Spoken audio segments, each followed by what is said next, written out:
সাম্প্রতিক আন্দোলনে আহত বাংলাদেশ ইসলামী ছাত্র শিবিরের নেতাকর্মীরা ব্যান্ডেজ ও স্ক্র্যাচে ভর করে পুনরায় বিশ্ববিদ্যালয় ক্যাম্পাসে ফিরেছেন।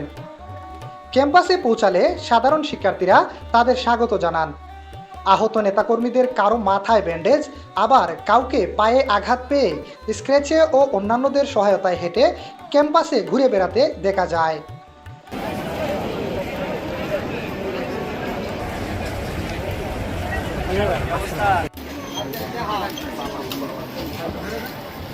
এ সময় তারা সাধারণ শিক্ষার্থীদের সাথে শুভেচ্ছা বিনিময় করেন, কুলাকুলি করেন এবং খোঁজখবর নেন। বেশ কিছুদিন চিকিৎসাধীন থাকার পর তাদের এই ক্যাম্পাসে প্রত্যাবর্তনে সাধারণ শিক্ষার্থী ও সহপাঠীদের মাঝে আবেগঘন একটা পরিবেশের সৃষ্টি হয়েছে।